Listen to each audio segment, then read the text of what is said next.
Xever told Markley to stay as still as possible so the shark wouldn't attack him. It worked. The shark eventually lost interest and swam away. When Taker began lifting Markley from the water, Xever tried to convince him to stop using Markley as bait. But instead, Taker stabbed Markley in the stomach and forced him halfway back into the sea. Just as Taker planned, the blood from Markley's wound quickly lured the sharks. Before Markley could be fully submerged, a helicopter appeared in the distance, likely a SAR team searching for Xever. To cover up his crime, Taker stopped the feeding attempt and hid both captives. Back in captivity, Xever noticed Markley was unconscious from heavy bleeding. Seizing the chance, Xever broke his own left thumb, hoping to slip free from the handcuffs. When Taker arrived with food, Xever hid his injured hand and tried to mask the pain. Taker mocked Markley as weak and unfit to survive, saying Xever was stubborn and a fighter, traits he claimed they both shared. After Taker left, Xever tried again to free himself. Even with his thumb broken, he couldn't escape. Desperate, he bit down on his already broken thumb until it severed completely. With the handcuff off, Xever tried to flee. He leapt from the boat and swam as fast as he could toward the shore.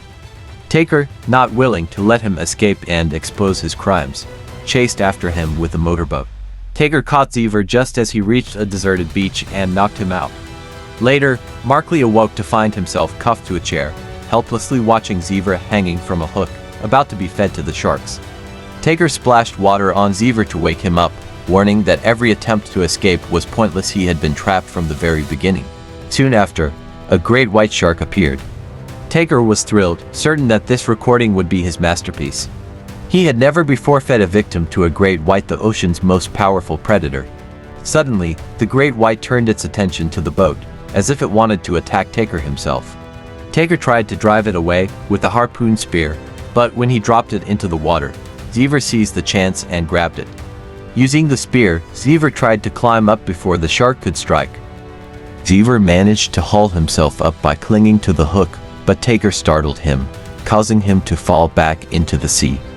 There, Xever came face to face with the great white. Surprisingly, the shark did not attack. Instead, it turned away, almost as if it sympathized with Xever's suffering as a victim of human cruelty. Scars across the shark's body suggested it, too, had been wounded by humans. Taking advantage of the moment, Xever secretly climbed back onto the boat and fired the harpoon gun at Taker. The impact threw Taker into the water, where he was mauled to death by the great white. Ironically, the entire scene was recorded on Taker's own camera. As the shark dragged Taker's body away, Xever was pulled into the water too, his leg tangled in the harpoon wire. Fortunately, he managed to climb back onto the boat unharmed. Soon after, Xever used a flare to signal a nearby vessel. While waiting for rescue, he stayed by Markley's side, encouraging him to hold on despite his weakness. In the end, Markley found the strength to rise after Xever confessed his love and his wish to share a life with him. Oh my God. Hey.